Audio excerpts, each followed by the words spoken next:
it's a real pleasure to be doing this with Peter, whose work I've hugely admired for some years now. And thanks very much, Daisy, for calling me legendary, which I think is just another word for old.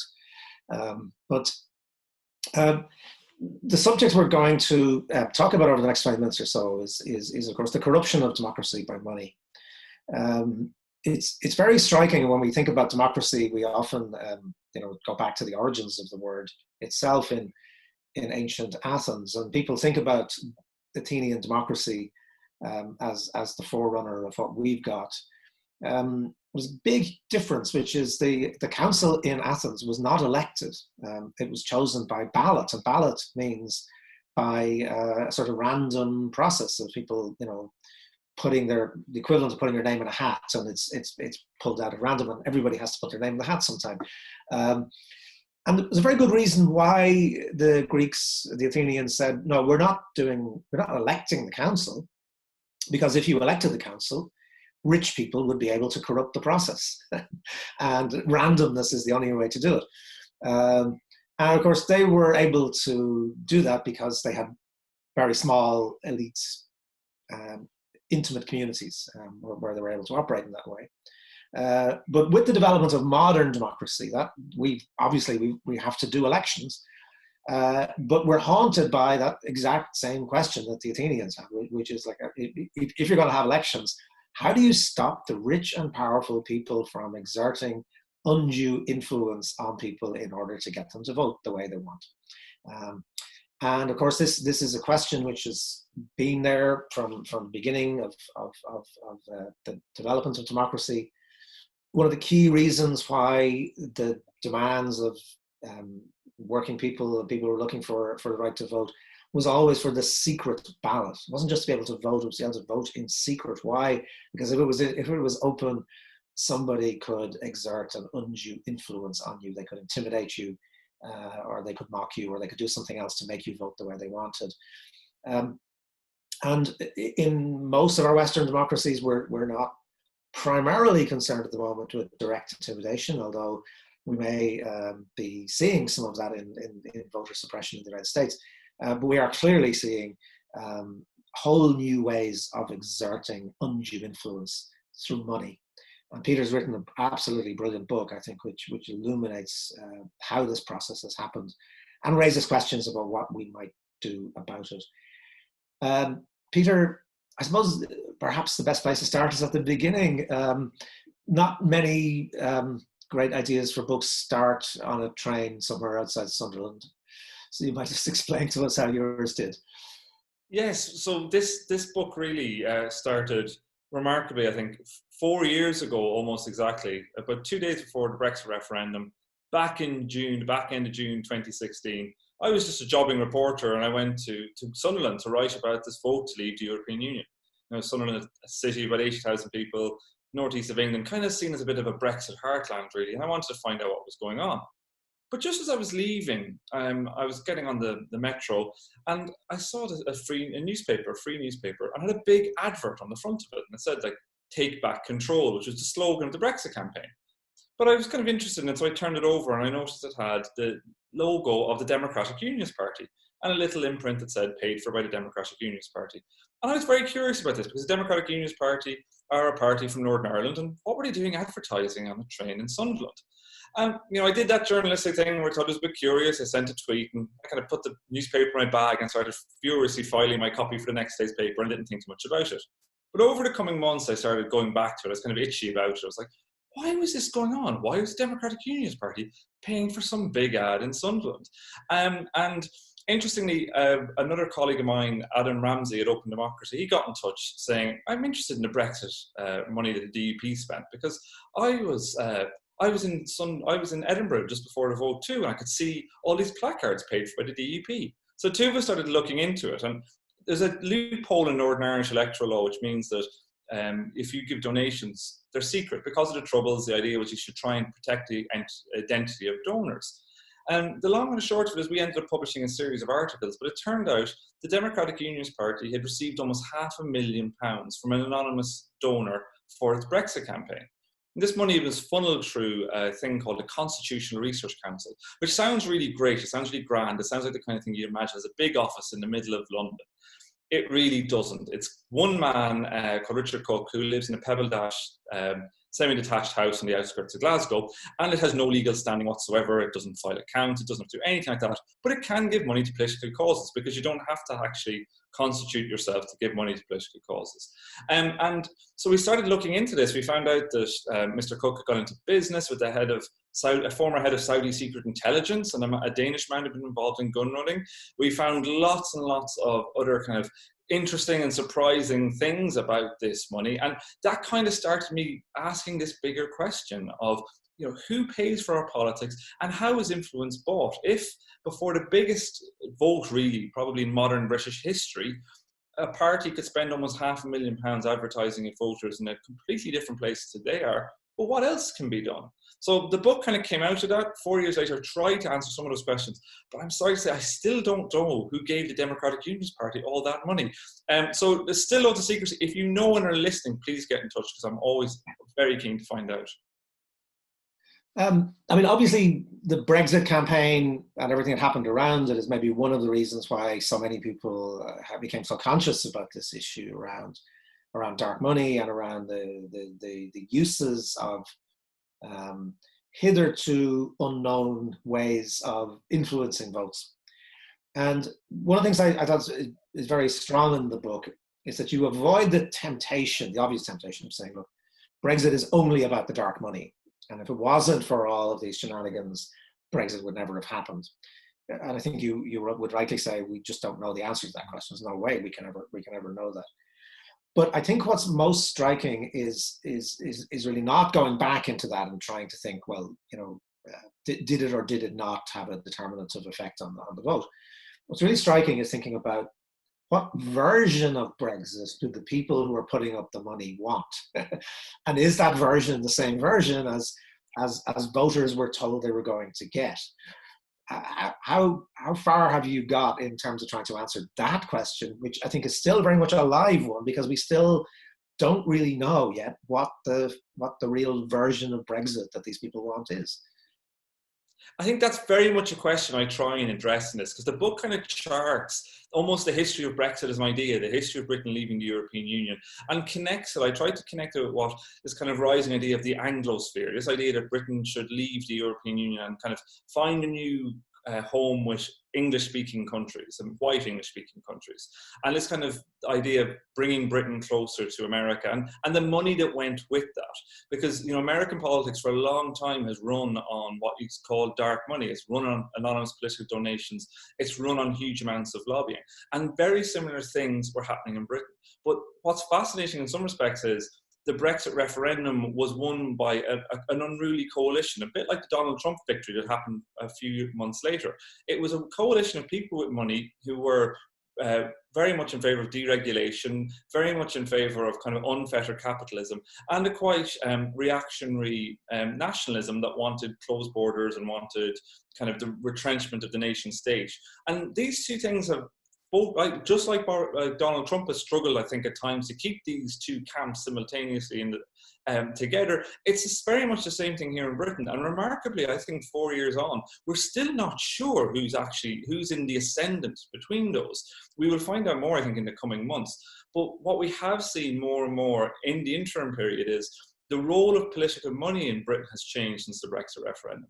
The party that gets the most money in Britain from private donors by a long way is the Conservatives. And their donor profile has changed a lot. They've become far more Eurosceptic, far more involved in kind of speculative finance, things like hedge funds, also in property, and just far more what you might call disruptive capital. Historically, the Conservative Party was the kind of scions of industry, the captains, the big landowners, and now they're becoming more and more the party of actually disruptive capital, who I think it's fair to say do see opportunities in disruption. There's money to be made in chaos. We saw that in the 2008 financial crisis, and I think it's one of the big disconnects almost that still runs through British politics is the interest of the people who are putting up the money for politics are often quite different to the interest of the people who are voting for political outcomes. you mentioned there that this sort of connection really between what's been happening in Britain and what had already started happening on a huge scale in the United States. One of the things that strikes me is how cheaply the process can be bought in Britain.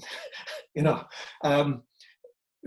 of course, there's vast amounts of money pouring into elections in the US, and we've known this for a long, long time. And we're talking about hundreds of millions of dollars. What's very striking from what you uncover in relation to Britain is that given how much vast dark money is sloshing around, particularly in London anyway, and the way it's become one of the capitals of money laundering in the world, it's a pretty good bet, isn't it? I mean, if you want to have a bit of political influence, make connections with people at the very top, you're not necessarily talking about having to, bet your house on it. You can do this. The entry cost for this kind of influence is pretty low. When I first started doing this work, I thought money isn't as much of a problem in Britain because it's not like America. You don't need to spend huge sums. In 2018, $6 billion was spent on the midterm elections in America. In Britain, there's nothing like that. So I actually thought Britain doesn't have as much of a problem. And now, actually, the more I do the work, the more I think it's actually the opposite. Access is bought so cheaply that you can influence politics for almost nothing. So if you've got £50,000, and to be honest with you, there's very little fit and proper person for that test for this, you can become what's called a leaders group donor to the Conservative Party. That allows you 4 times a year to meet the Prime Minister and Cabinet Ministers for secret, off-the-record dinners and briefings where no notes are taken, no records are kept of any discussions, and that's totally fine and totally legal. So that's not a huge sum of money, £50,000.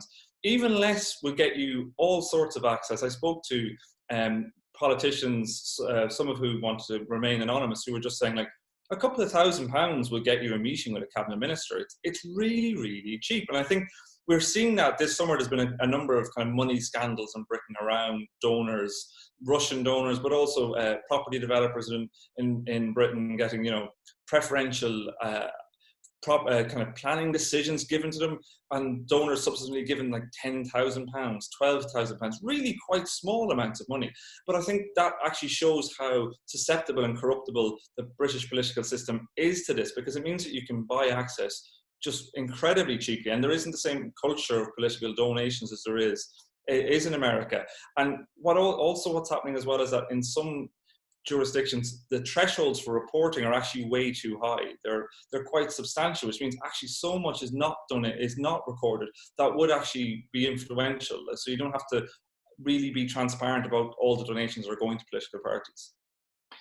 We have 2 very striking examples of the system not wanting to know, this deliberate obfuscation. So it's a pretty good principle in journalism, isn't it? If somebody doesn't want you to know something, it's pretty good guess that there's something pretty fishy about it.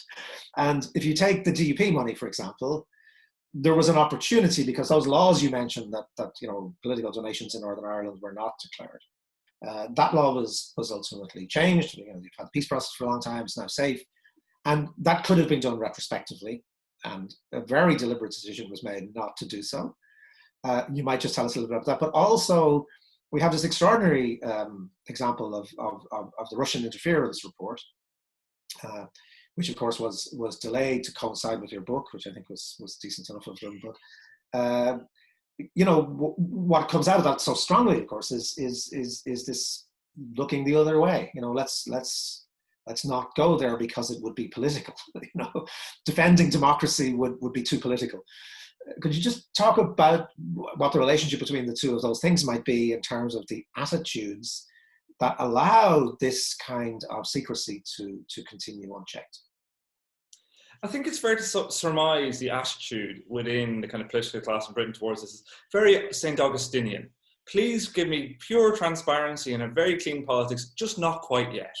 And every opportunity there is to kind of reveal something, to find some, to bring some sunlight into it, it always just so happens to be turned down. So whether it's the DUP's money, which the legislation existed, all the parties had to abide by it, that donations could be published at any time if the Northern Ireland Secretary said it. So they weren't in any doubt about this, that it could be published. But just so happens, when they decided to look at this legislation and overturn it and bring in donor transparency into Northern Ireland, they decided, man, let's not do it retrospectively. Let's start from today. And it just happened at the time that the Conservative government was relying on the Democratic Unionist Party in a confidence and supply agreement. And the Democratic Unionist Party really didn't want their Brexit donation being published. So you can draw your own conclusions on that. And obviously, as you say, very good timing in the Rush report. I was really pleased to see that they waited. Just my book was delayed by the pandemic, and good to see that the Rush report just decided to come out just at the same time, despite the best efforts of Boris Johnson to gerrymander the process and not to have it ever published. And what's really striking, I felt, reading the report was time and again, the report writers basically say British democracy is not okay. Our institutions do not work. It's ripe for abuse. There's numerous references in this to it, and at no stage has anyone in government subsequent to the report coming out and said maybe we should do something about this. In fact, actually, almost at the exact moment that the report was being published, Chloe Smith, who's a minister at the Cabinet Office in charge of all this sort of stuff, in charge of a lot of things these days in Britain, Chloe Smith was giving evidence at a parliamentary inquiry and said that electoral reform really wasn't a priority for the government. There's even right now, as we speak, a committee looking into kind of the state of electoral law in Britain, but it's not going to include party funding within its remit. So it's quite clear at every turn, really, nobody wants to ask any of the hard questions on this. And it's very hard not to kind of avoid the conclusion that one of the reasons they don't want to do it is because this system benefits almost all of them, and it particularly benefits the people who are in power at the moment. And they won a general election campaign in 2019 using very many of the same vote leave tactics, both online and offline. So there's a sense in which I think the party of government in Britain doesn't want to talk about any of this stuff and would much rather pretend it was all a Remainer plot. Well, one should hope it is, but I want to push this too far into the constitutional questions, but you can't really avoid them, can you? When you look just last week at Boris Johnson's appointments to the House of Lords, the absurdity of a chamber of 800 people, the ability of a prime minister to just appoint pretty much anybody to this honor, but not just an honor, it's actually part of the governing process. It's unparalleled in the democratic world. I mean, this is nowhere else half serious as a democracy where this would even be contemplated. Is there a sort of vicious circle here where the availability of the dark money supports a kind of status quo, which in turn then rewards the people who have the money and who are using the system? There seems to be no kickback against this sort of cronyism, the patronage. You know, one remembers in history where Lloyd George was an absolute disgrace that he had, appointed so many cronies and people who were giving money to the party, to the House of Lords. This just now seems almost to be a kind of constitutional inertia about these scandals, just that this is just the way it is in Britain. Last week's honours was almost a parody level, where Boris Johnson makes a peer of his own brother, party funders, Yevgeny Lebedev, the man who owns The Independent. You almost couldn't write it. I've done research before, myself and my colleagues, which found that a fifth of top Tory donors had received knighthoods or peerages in the last 10 years. So the connection between money and getting gongs and rewards is really clear. And actually, indeed, earlier this year, there's reports that some Tory donors were getting very annoyed because they hadn't had their knighthoods yet or their peerages. They'd given all this money, and what had they got to show for it? So it's actually quite blatant. And the way the honour system is used to just reward basically cronies it is, I think, unparalleled. And it's easy to forget that these peers, it's not just a gong, they actually are legislators. They're sitting in a legislative body. The idea is that they are holding the government to account.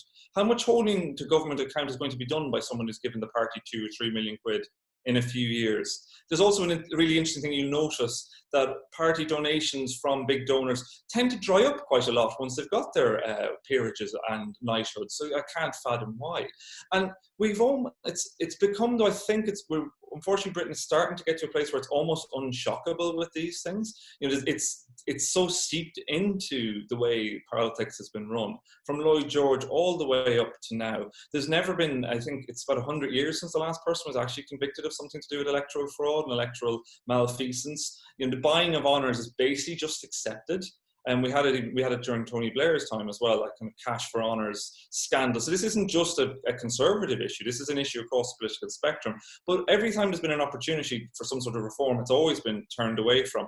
And I think we are now, I would agree, we're almost into a slight constitutional endgame. You've got the question of the future of the United Kingdom itself as a coherent entity.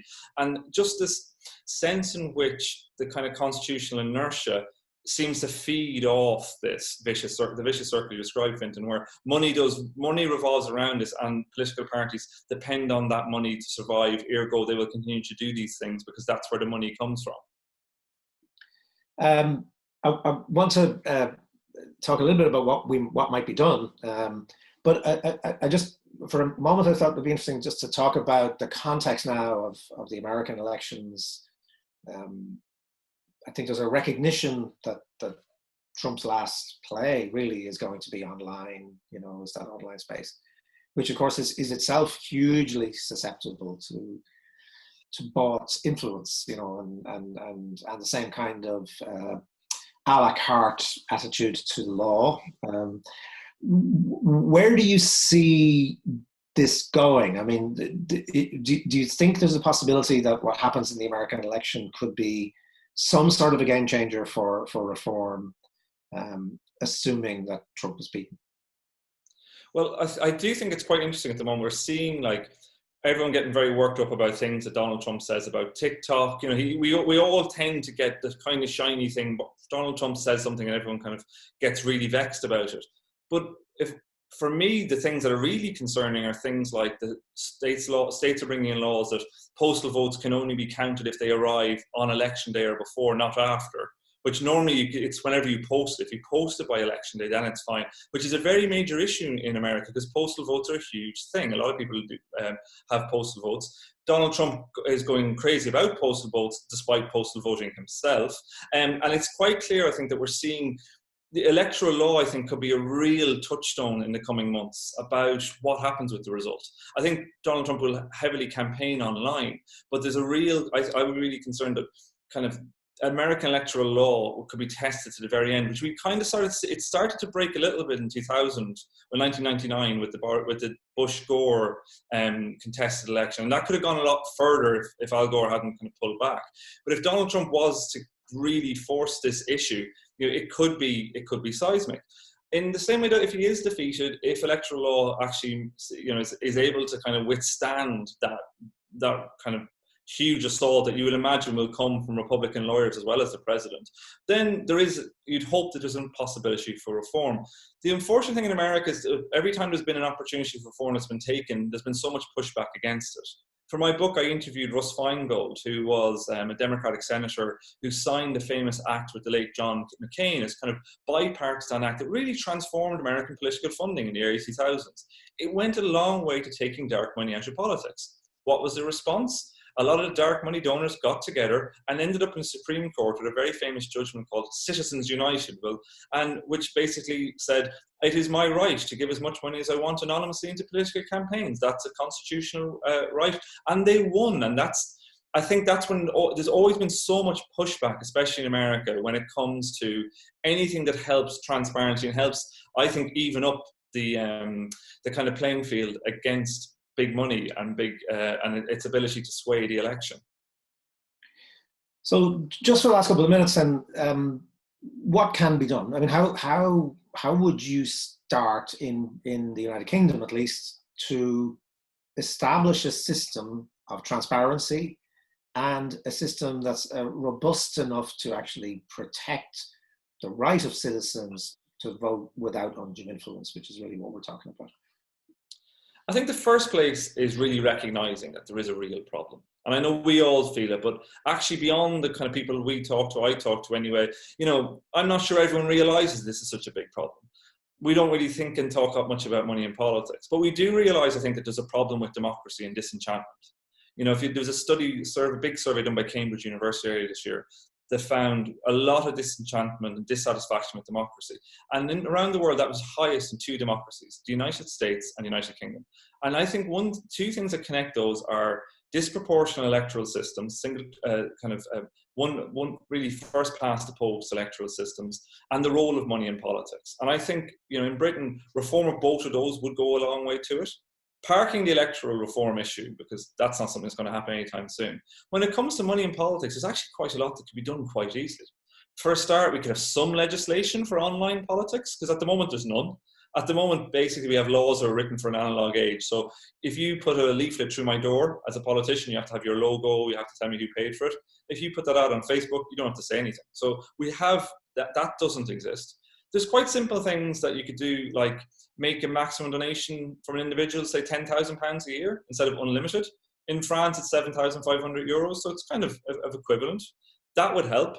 You could make joining political parties tax deductible. That again would broaden out the scope for where parties, because parties still need money, where that comes from. There's lots of things I think that could be done that would really help to rebuild trust in democracy and trust and to try and take the money out of politics. Because as long as politicians are dependent on cash, basically, from donors, often quite small amounts of cash, they are always going to be susceptible to the lower vested interest and the lower of having to keep donors sweet. And from that, when we will see scandals emerge all time and again. Scandals within that system are completely inevitable, and all they do is further break down trust in the political system. And until we start to address that and actually talk about it, it will get worse and worse and worse. And our elections will become more and more contested in the way the Brexit referendum, unfortunately, almost still is now. We're still talking about what happened 4 years ago. And that's not healthy. That's not a good thing. It's not a good place for democracy to be. Absolutely.